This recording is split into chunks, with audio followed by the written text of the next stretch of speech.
Assalamu alaikum. In today's lecture, I am going to discuss all pass transfer function first, because that is where we stopped last time due to internet streaming issues.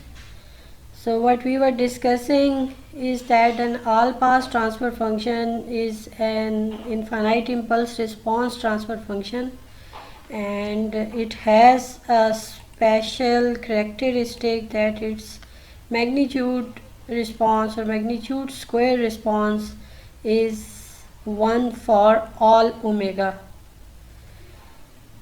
And if we look at its representation, then it has this interesting property that the numerator coefficients, that is denominator coefficients 1 d1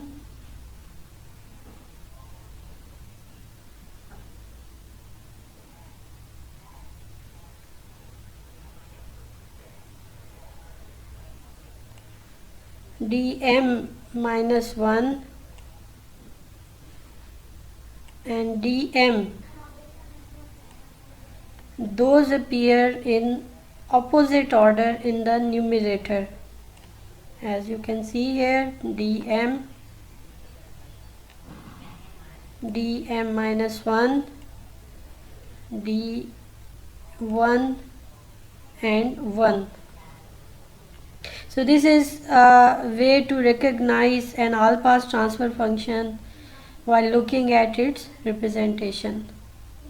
So if we denote the denominator of the previous equation with dm of z, where the polynomial is written in the powers of z inverse, so equivalently we can represent the numerator polynomial as dm z inverse, where initially all polynomial terms will be represented in terms of powers of z rather than z inverse, and then we multiply the polynomial with z raised to power minus m to get the numerator polynomial shown on the previous slide. So now this representation will have an effect on the pole 0 representation of this system as well, such that if we have a pole, let's consider it as a generalized complex pole with value r e j phi. In case it is a real pole, then it will be simply represented as z equal to r, because in that case phi will be 0. So given this representation of a pole, so all pass transfer function will have an equivalent 0 that will be represented as the reciprocal of this pole, which is 1 over r e power minus j phi. And the reason behind this representation is that the numerator and denominator polynomial are mirror image polynomial of each other. Therefore, while looking at this example where we have a third order all pass transfer function, and as you can see here, you have 1.4, 0.18 and minus 0.2 as coefficients of the denominator, and minus 0.2, 0.18, 0.4 and 1 are the related coefficients that are appearing in opposite order in the numerator. So if we factorize the denominator, which is a third order polynomial in z inverse, so if we factorize it, there will be 3 factors, and those factors are represented as poles here, as you can see, 1, 2 and 3. So because numerator polynomial is the mirror image polynomial of the denominator polynomial, therefore we can straight away represent the zeros as this 0 shown here is the reciprocal 0 for this real pole, whereas these two complex zeros which are appearing in complex conjugate pair are the reciprocal zeros for this pole, these two poles.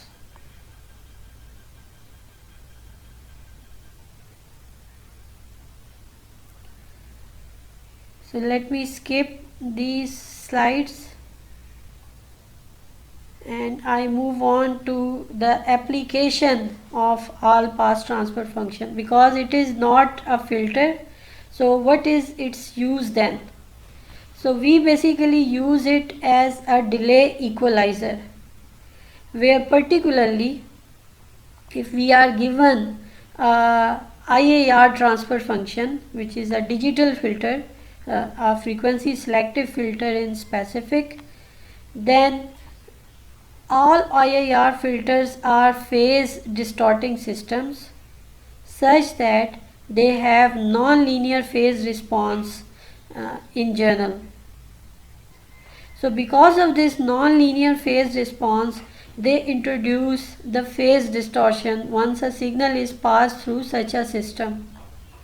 So in order to minimize this phase distortion, what we do actually is to cascade this IAR filter with an appropriate order all pass filter, all pass transfer function, such that because the magnitude response of the all pass transfer function is 1, therefore once it is cascaded with this IAR filter, so the overall magnitude response is still the same as G of Ej omega absolute. So there is no effect on the magnitude response of this cascaded system. However, the phase distortion is minimized in such a way such that the group delay of this system, that is the amount of delay introduced by this filter once a signal is passed through it, is minimized from non-linear representation to linear representation. As shown in this example, this is the group delay of a 4th order IAR filter, which is an elliptic filter with these parameters. The passband frequency is 0.3 pi.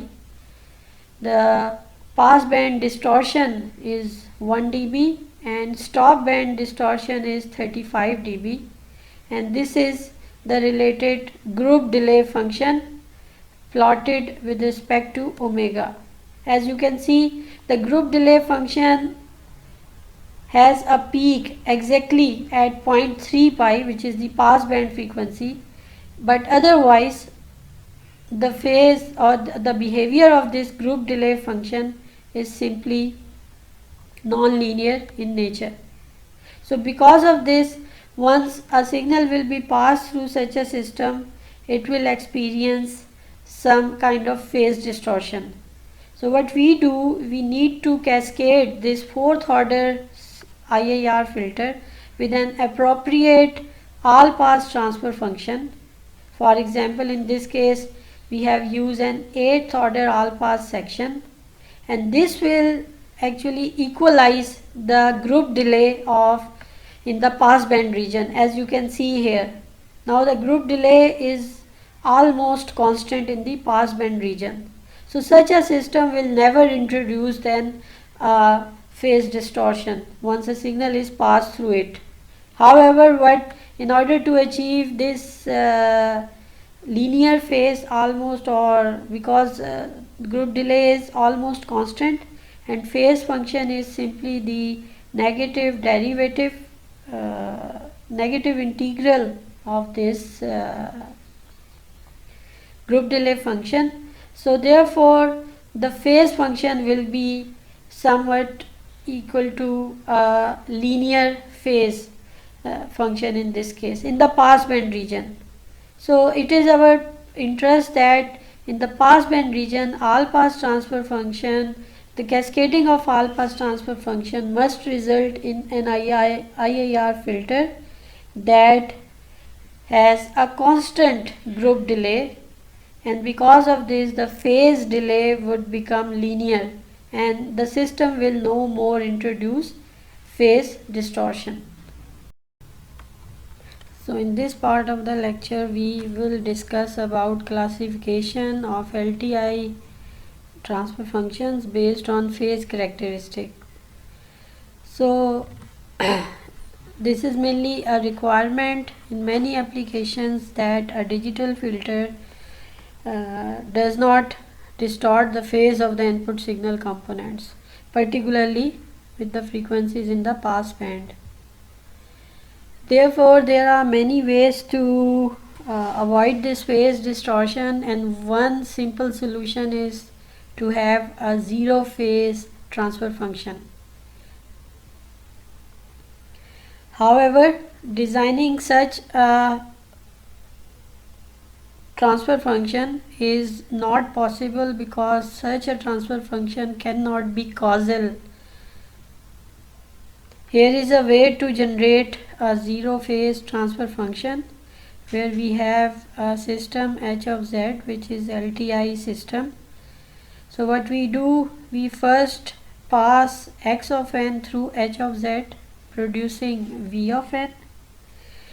In the next step, which is not shown here but shown here in this equation, we time reverse v of n to get a signal u of n, and this time reverse version of v of n is applied to the same system again, and we produce a new signal w of n, and this w of n is later time reversed to produce y of n, the final output of the system.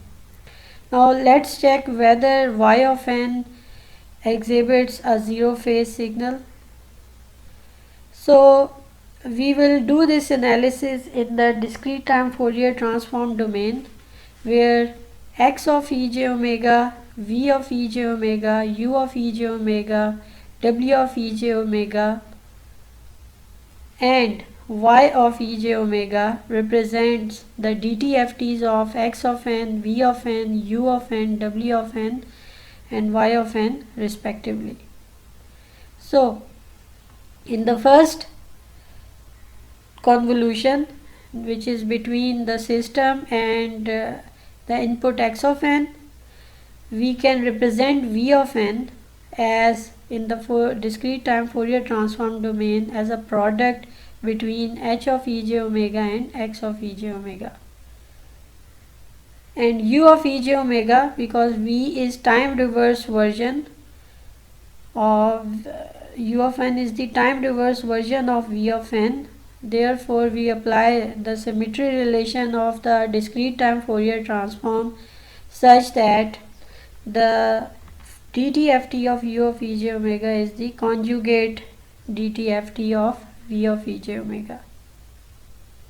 Now coming to the second convolution, where w of ej omega is a product between h of ej omega, u of ej omega, and u of ej omega is given by v conjugate of ej omega. So we will substitute this u of ej omega inside this equation at this stage. Y of ej omega is simply the conjugate function of w of ej omega. So if we substitute w of ej omega inside this expression for y of ej omega, so we get y of ej omega equal to, substituting this in this equation, h conjugate of ej omega, u conjugate of ej omega, because w already has a conjugate. Now u conjugate of ej omega will be simply equal to v of ej omega because v has already got a conjugate. Therefore we get h conjugate of ej omega, v of ej omega, where particularly v of ej omega is h of ej omega times x of ej omega. So if we combine h of ej omega and its conjugate, we get the magnitude square function of h of ej omega times x of ej omega. And now you can see y of ej omega is simply equal to this constant times the frequency response of the input signal, and there is no exponential present here, which occurs if the phase was non-zero. Therefore, we have realized a zero phase transfer function. However, we have to sacrifice the causality at two steps. First, we used v of n as time reverse signal, and then we also time reverse w of n. So such a system cannot be realized in reality because of this non-causality. However, in MATLAB we have a function known as filter which can implement this zero phase filtering scheme. Because zero phase transfer function is unable to be realized in reality, so there is another option that can help us to avoid phase distortion, and that is design a transfer function or realize a transfer function which is causal and it exhibits linear phase characteristics in the frequency band of interest. And this frequency band of interest is particularly the pass band of a frequency selective filter. Here is one example of such a filter where we have a frequency response which is equal to E minus j omega d. As you can see, the frequency response is written in its polar form, where magnitude function is equal to 1 and phase function is equal to d minus omega d. And if we take the negative derivative of minus omega d, we will get the group delay function which is equal to d. It tells us that such a linear phase system will introduce a delay of d samples once a signal is passed through it. And this has been realized for a system where the pass band will be defined based on the user specification. Now let's check, does this system really produce a delay of t? We input a signal x of n which is a e j omega n, that is a sinusoidal exponential.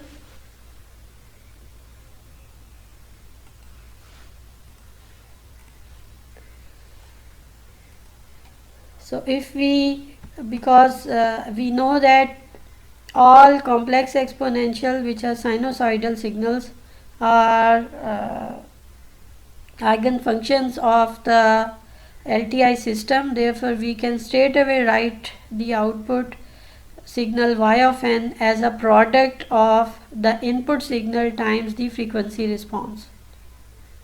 And if you combine the two exponentials here, you will see that the output signal has the same representation as the input, except that it exhibits a delay of d samples.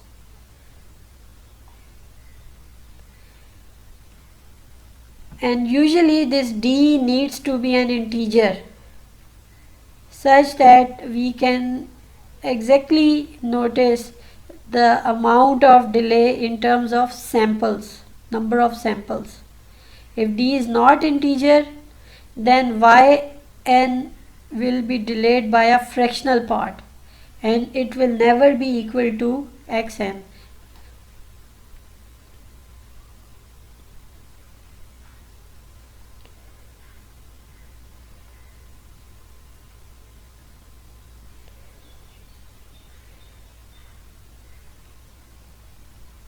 So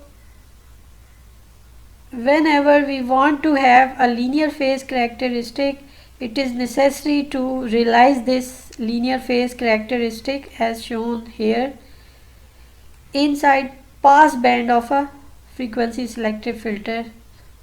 For example, here you can see a low pass filter.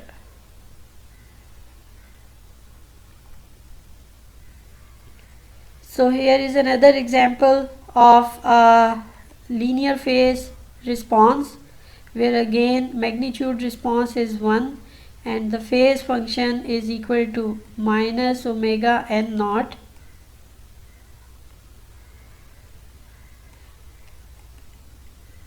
So n naught will be the group delay in this case because group delay is always the negative derivative of the phase function, and this response is actually valid inside this frequency band which is from 0 to the cutoff frequency omega c, and this cutoff frequency is less than pi. Because the system already exhibits a delay of n naught samples, the related impulse response, which is in sinc function in this case, it will exhibit this delay in its representation. However, this impulse response is infinite impulse response, therefore we truncate it to n plus 1 length and particularly select n naught equal to n by 2, where n capital N is a positive integer. Therefore, such a system will introduce a delay of n by 2 samples. Because n is integer, so the delay in the output signal can be exactly measured in terms of number of samples. Here is a simulation of this case where we have shown a sinc of length 13 and a sinc of length 14, and we can use any of these sinks to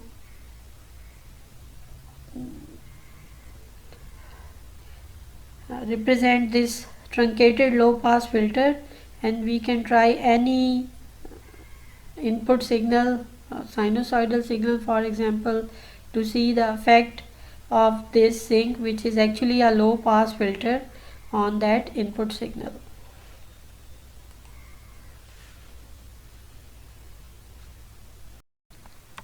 Continuing classification based on phase characteristics for an LTI transfer function, the next thing is minimum phase and maximum phase transfer functions. Here you can see two transfer functions, one is h1 of z and second one is h2 of z. Both of them have a pole at z equal to minus a. However, their zeros are located at different location. H1 has a 0 at minus b, whereas H2 has a 0 at minus 1 over b, where both a and b are less than 1 in the absolute sense. This is depicted in this figure, where on the left you can see the pole 0 plot for h1 of z, and on the right you can see the pole 0 plot for h2 of z. So in one system we have both poles and 0 inside the unit circle. So presence of pole in the unit circle ensures the stability of this system. Similarly, in H2Z, pole is also located inside the unit circle, making it a stable system, whereas the 0, which is a reciprocal 0 once we compare it with the 0 of B, it is located outside the unit circle. However, it is not necessary that this 0 must be a reciprocal 0 of any related system. It can be any 0, but specifically it is located in outside the unit circle.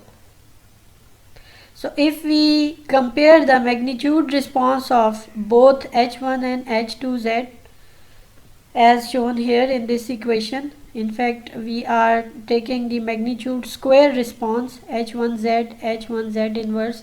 If you substitute z equal to e j omega, it will be equivalent to absolute of h1 e j omega whole square. Similarly, on the right hand side, we can see the magnitude square response of h2z. Both of these systems, instead that their zeros are located at different locations, they will have a identical magnitude function. However, their phase functions will differ, and this is depicted in these two equations, where you can specifically see the second term in both equations is same. However, the first term is different as shown here for h1 and h2. Therefore, if we plot the phase of both functions inside a single figure from range 0 to pi, you can see that the phase of h1 of z is depicted by this line, red color line, whereas dash blue line represents the phase of h2 of z. And A is selected equal to 0.8 and B is selected equal to minus 0.5.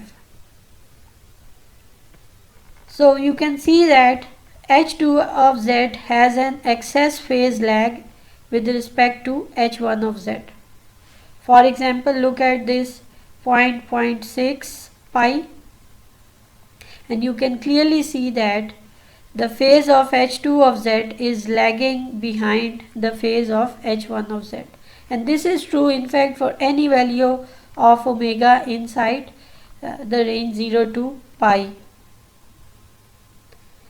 So the excess phase lag property of h2 of z, once it is compared with h1 of z, we can also explain it by observing that we can represent h2 of z, the given h2 of z, as a product of two functions, where what we do, that the 0 which is outside the unit circle, this 0, we select a mirror image polynomial for this 0, which is z plus b, and multiply and divide this transfer function with it. Therefore, once we have multiply and divide this transfer function with z plus b, and if we rearrange it, so we get two such functions now.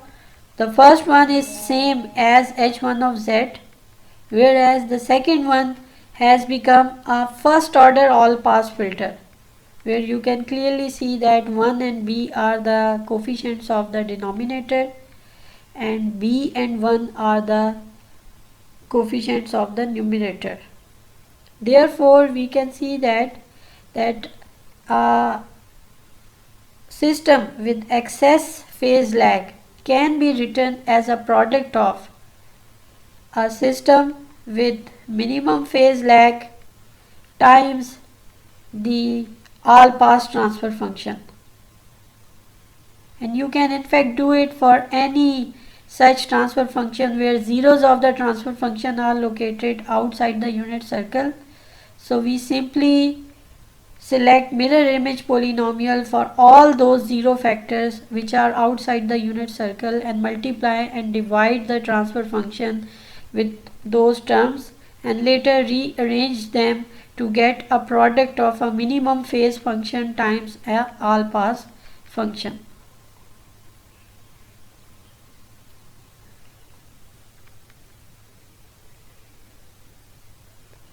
So we can call a causal stable transfer function with all zeros inside the unit circle as minimum phase transfer function.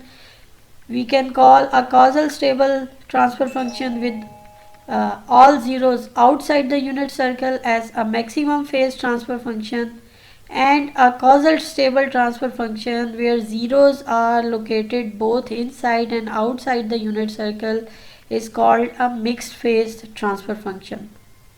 Here is an example of a mixed phase transfer function where we can see that the system is stable because the poles are located at z equal to 0.2 and z equal to minus 0.5 both inside the unit circle. And if we look at the zero factors, one zero is located inside the unit circle, which is minus 0.3, whereas the second zero is located at 1 over 0.4, which is equal to 2.5. So what we have to do now, because it's a mixed phase transfer function with 1 0 inside and 1 0 outside the unit circle, so what we do, we multiply the transfer function h of z with mirror image polynomial of 0.4 minus z inverse, which is 1 minus 0.4 z inverse. So you can see this term here and this term here, and rearranging will give us a transfer function with all zeros inside the unit circle and one transfer function where the numerator polynomial is the mirror image polynomial of the denominator polynomial. So we have again got a product of a minimum phase function with an all pass function, because the given transfer function h of z was a mixed phase transfer function. Therefore it has been decomposed into a product of minimum phase function and all pass function. Let us have a look at an example where we particularly see what is the application of minimum phase and maximum phase transfer functions. Suppose we are given a transfer function h of z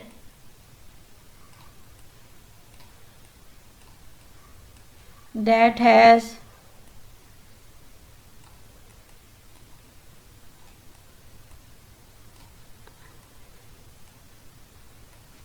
a 0 outside the unit circle and a pole inside the unit circle.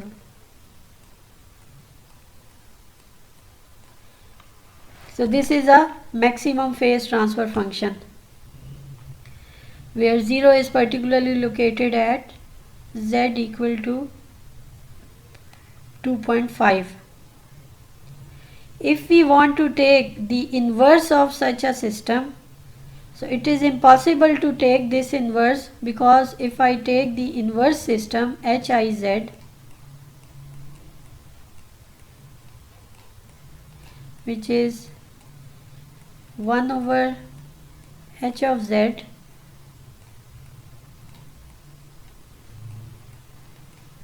giving us a system with 0 at 0.2 z inverse and pole at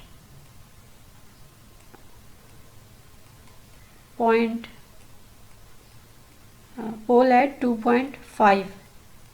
So the system has become unstable.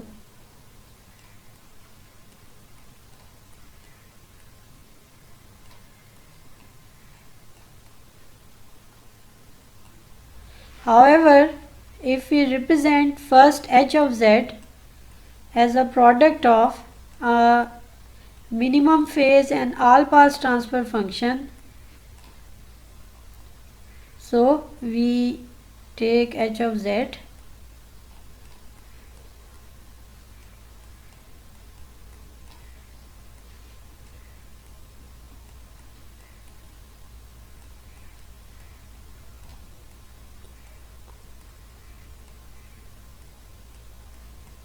and multiply the mirror image polynomial of the numerator factor, which is 1 minus 0.4 Z inverse,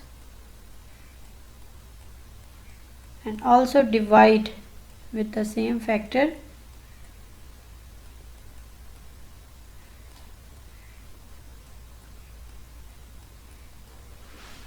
And next we rearrange such that we have 1 minus 0.4 Z inverse over 1 minus 0.2 Z inverse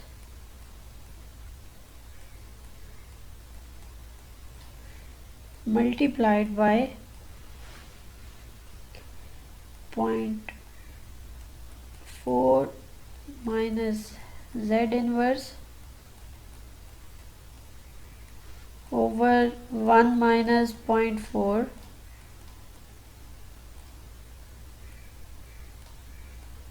Z inverse. So this is a minimum phase transfer function, and here we can see an all pass transfer function.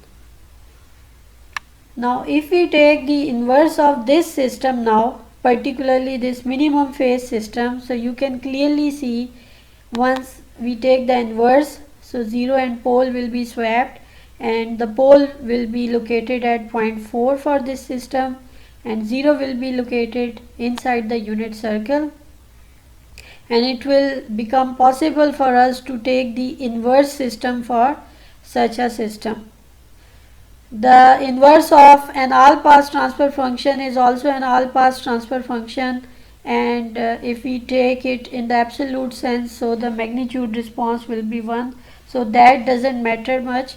The good thing is now that the minimum phase transfer function will appear in the inverse case as a stable system. So this is a possible application of minimum phase and maximum phase transfer function, that is we can easily evaluate the inverse system of a maximum phase or a mixed phase system if we first decompose it into the product of minimum phase and all pass system, and then we take the inverse, particularly focusing on the minimum phase part.